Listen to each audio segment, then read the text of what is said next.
Hello and welcome to the CX Files for Thursday, 27th July 2023. My name is Mark Hillary and I'm in Sao Paulo, Brazil.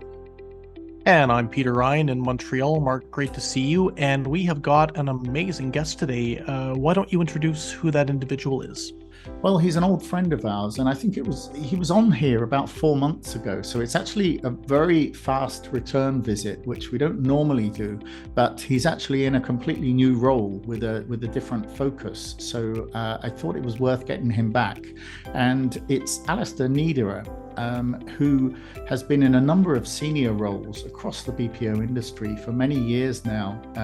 He's based in the UK. He's now the chief executive of NeedleRock, which is focused on ESG advice.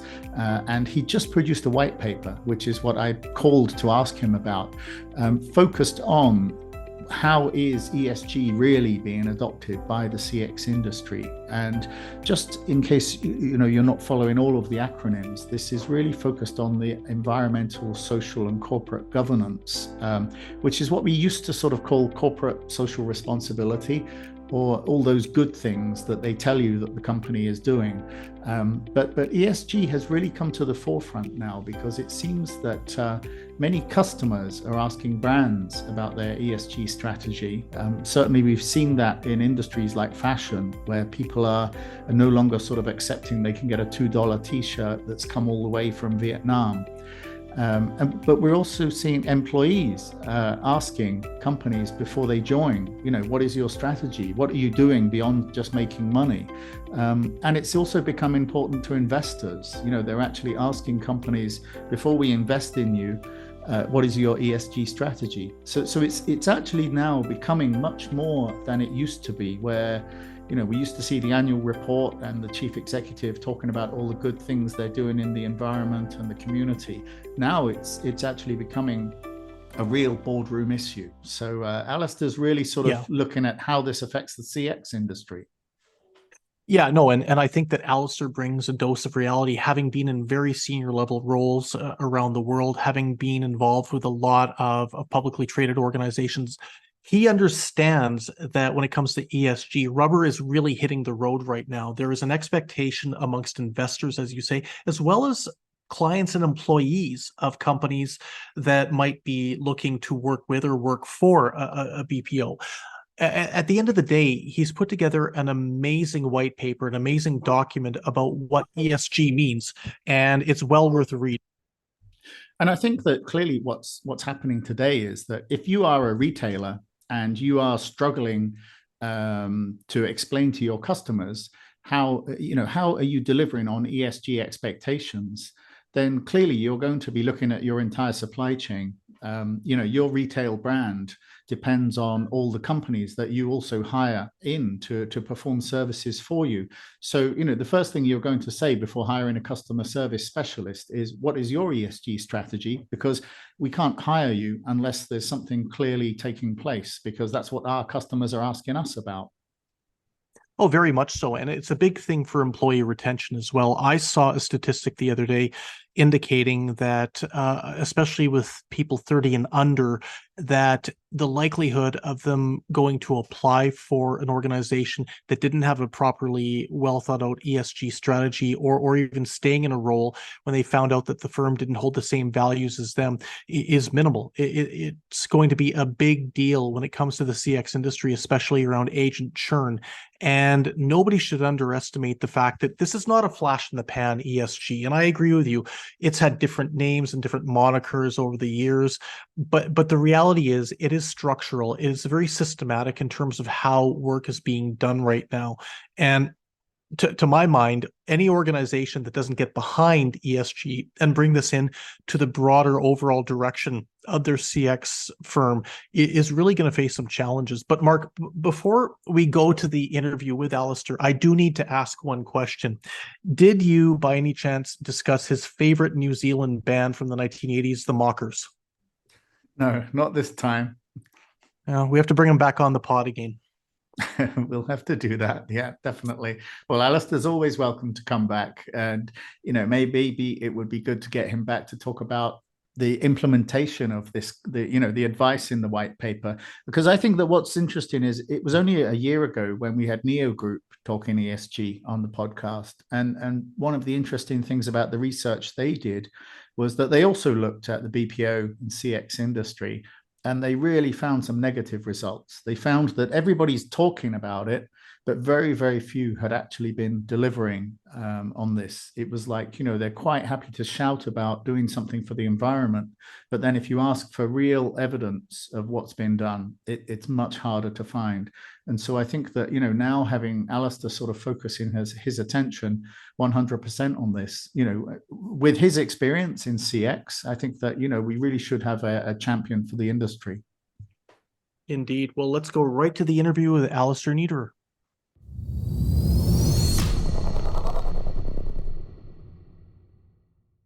Alistair, it's great to get you back on the CX files. In fact, I think it's only been about 3 months since you were on here before, but you're now actually quite focused on ESG. So I really wanted to sort of talk to you about that. I saw you published in a white paper recently that was focused on ESG, but specifically for CX and BPO. So what led you to this publication, and what sort of points does it cover? Good morning, Mark, and thank you for having me back. Always a pleasure.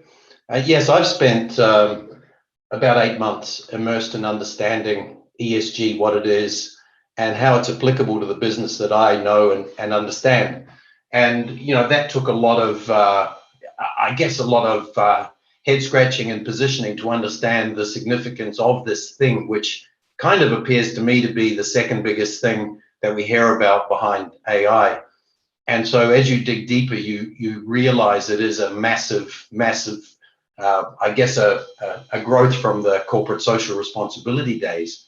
It's really all about understanding that, hey, there's a real need for this, because this is going to become very serious for all businesses. And my experiences in the corporate world was that, we were being asked to respond to a huge amount of ESG questions by the buyers and through the procurement groups. And it was very much, and still is, about answering questions in a static manner and digging out information for the purposes of responding to the RFP.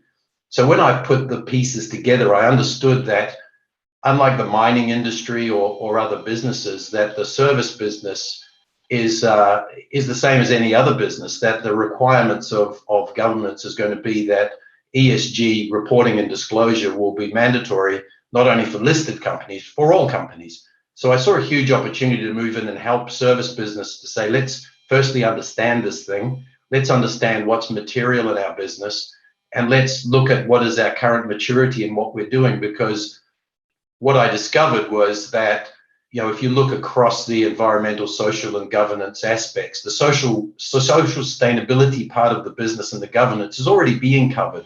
And a great deal of what we do in ESG relates to data that's already there or processes in the business. So it's a matter of collating it for the purposes, even in its rawest sense, to be able to respond to those typically 80 questions a buyer will be asking a BPO and other service business. So I sort of work with some of my previous contacts who I've been working with over 25 years, people in the carbon accounting business, people in the platform, the governance, the risk business, and realized that, with my background, I wasn't going to be an ESG specialist. What I am is a specialist in service business and how you can apply ESG technology, platform, workflow, process to the business. So, I'm as much focused on doing the doing as anything. Yeah. Okay. Yeah. Well, it's interesting because we had, in August last year, we had Neo Group, the consulting firm, on this podcast, and they did a big survey of ESG across the BPOs. And they found quite a worryingly low adoption. Lots of people talking about it, but when you tested them without telling them that you were testing them, it was quite clear that they hadn't really adopted many of these principles. So, I mean, what's your sort of views on adoption of ESG across the BPO industry? I mean, I know you've been in a senior position in the industry for a long time now, so you must see what's going on. I mean, what sort of broad trends do you actually see? Yeah, it is. It's a little bit horrifying when you look at, the understanding of ESG. And hey, I was one of those people who didn't really understand it or didn't get it, and took some research to understand the significance and the practical application. So when I look at it, when I have, a great deal of conversations, we are really at a base level on this. So what I look at are the examples of the large tier ones in our industry who do a great job at putting out annual sustainability reports, which cover the main material aspects of this. And inside of that, you have all of the things that companies typically do. So to answer a part of your first question, social sustainability is a very strong part of, and the strongest part of, ESG. And so you look at that and say, whether it's diversity, inclusion, equity, whether it's board governance, whether it's all of those typical elements across social and governance, those things do exist in business. So you can pick up the phone and talk to HR about what is our diversity percentage, but what really is exciting about ESG is it's a way to have a company represent its policies and procedures, which are showing that you have a handle on all of the elements of ESG across each of the elements, and that you're able to report on it in an ongoing fashion, that it is becoming part of your culture. So ESG is in its its wider sense is how you put a ring around all of this stuff, and how, as a business, you're able to report to it. And so currently, if you look at the curve of adoption, it's very much at the first step, which is we need to respond to buyer question and answers. And so you look at the work that the organization you mentioned previously had done. They've reached out to say, what are the questions that are being asked of the sellers and the service providers in ESG, and trying to just compile a list of what those are like. So, I maintain a list on the platform I work with of about 80 questions, right? And those 80 questions are the typical questions that buyers will be asking. And the maturity of the individual businesses, and we're not talking about group, we're talking about divisions, countries, different delivery zones, is that you go through a manual process, generally a spreadsheeting process, or perhaps bring in some external help to answer those questions, because we're seeing that the move from procurement is taking ESG from probably 10% of the scoring criteria through to 20% and even 25%. So, being at that position is saying, there's an awful long way to go, but this isn't something that is a quick fix. This is something that people need to think of as going to be a 3 to 5 year journey. Yeah, and I think that's interesting because, you're talking about long-term sort of business plans here. And yet, right now, if you look across Europe, UK, there's a cost of living crisis. Deals are thin on the ground. So if you were running a BPO right now, wouldn't you be sort of focused on boosting your sales team rather than investing in ESG?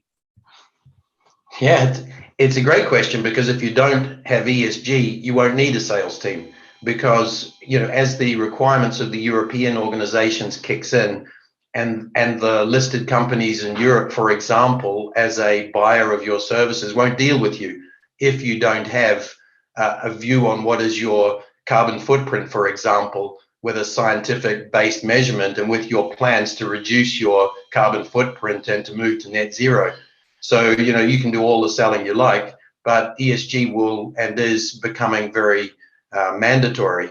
But the interesting thing that I've picked up, Mark, is that if you understand the business and the vertical and you apply it to ESG, you realize that this is very much a journey. It's very much about taking the first step. It's very much a crawl, walk, run situation that, quite frankly, it won't cost you a lot to build together the things you already have that are probably the most material for responding to RFPs, and start the process. You probably have enough people. If I considered 3 country, 4 country, 5,000 person operation, even though you have probably a small SG&A and a small head office footprint, you have people who are involved in probably most of the elements anyway.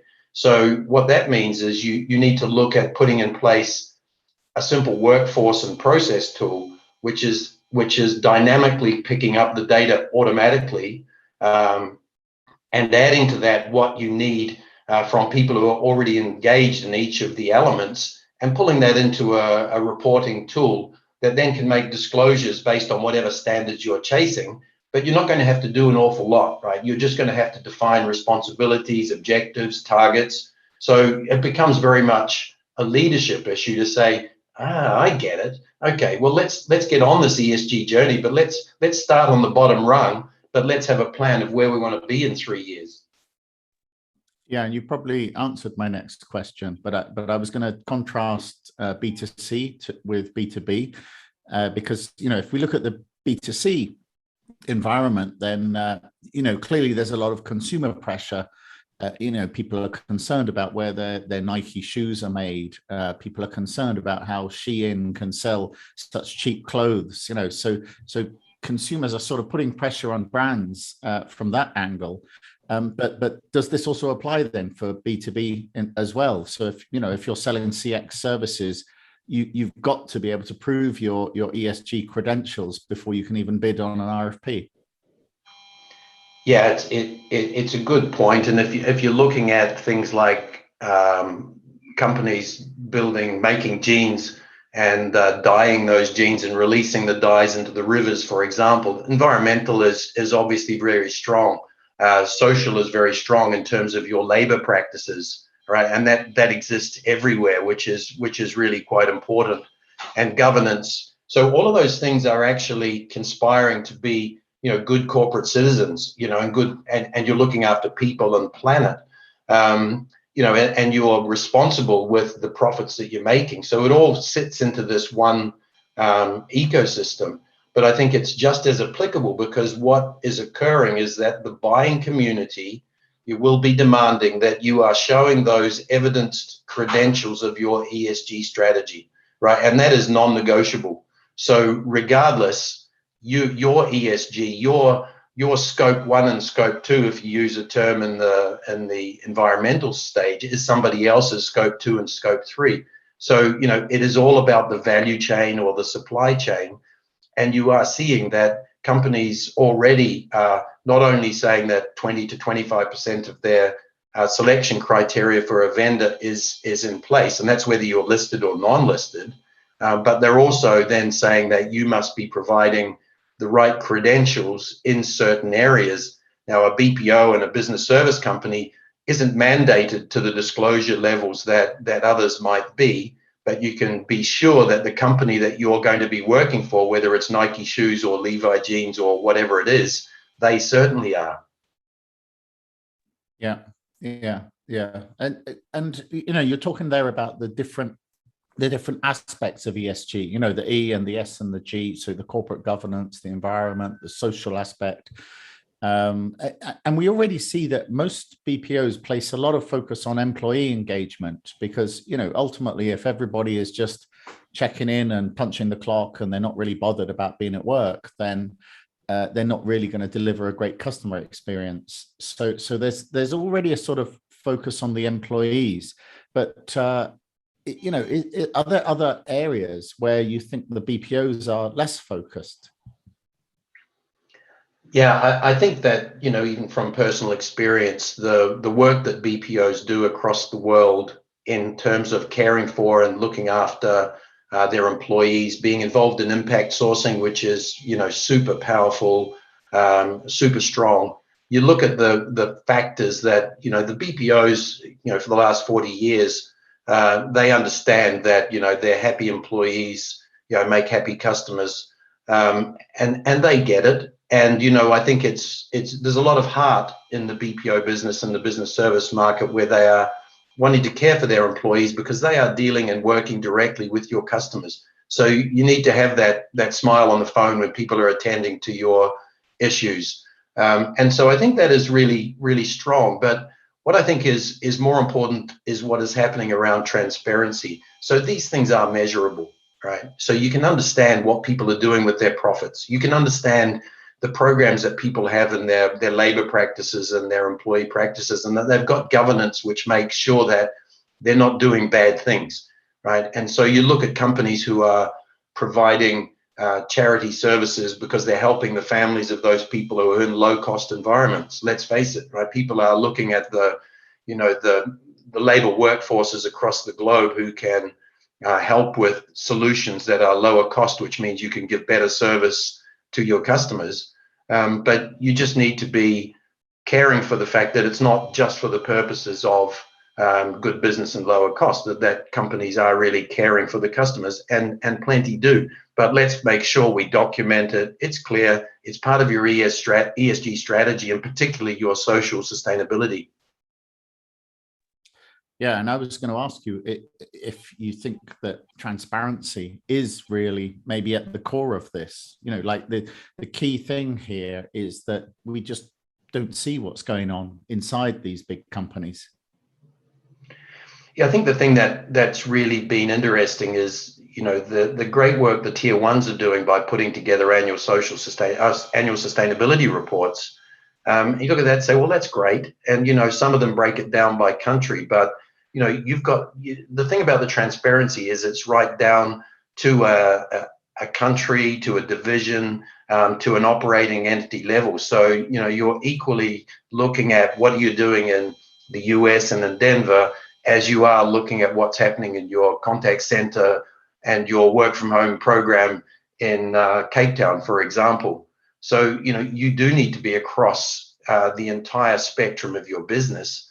You need to compare for that. So you need to be looking at, your environmental credentials and your carbon footprint from, air conditioners in your operation in India. You need to be caring for and looking after the employee programs, your diversity. So, a lot of it is the standards that you should hold yourself accountable to in the business. But this just is a framework, and the framework provides the capability to transparently report and disclose on your capability, which is critical in the service chain for those companies who are providing the service to their customers in the end. Okay, I mean, the bottom line then, just to wrap up, what needs to change? We're unlikely to see consumer pressure change anything in the B2B environment, but will it be employees or will it be investors or client demands? How are we going to see BPOs adapt to a new baseline just to stay in the game and, improve their ESG credentials? Yeah, it's a great question, and it's all about stakeholders in the business. So if you're wanting to raise funds for your business, if you're wanting to grow your business and work with brands who are particularly careful about their ESG credentials, you are going to need to do these things. But like a lot of things, it starts at the top of the organization, which needs to buy into the objectives of an ESG strategy, which hasn't even really occurred. And so you've got to build those objectives and start understanding that the standards should be your standards, and that you start to build into your business those processes and workflows and extract data to report the way you want to.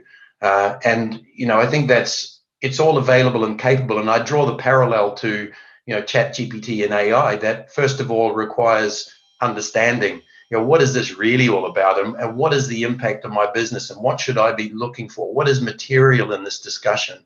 And then you need to set sail. And the good news is, that ESG is not complicated if you talk to somebody who's spent a lot of time in that field. And also there is plenty of help.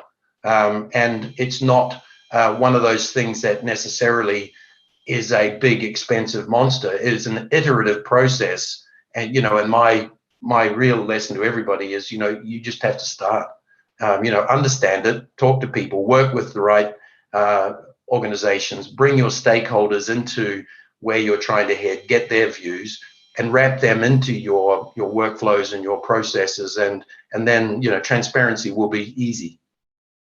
All right. Excellent. That's a great way to end. Alistair, great. Thank you very much. We'll put some notes on how to contact you and learn about the ESG pathway in the show notes. Okay. Great. Thank you. Always a pleasure, Mark.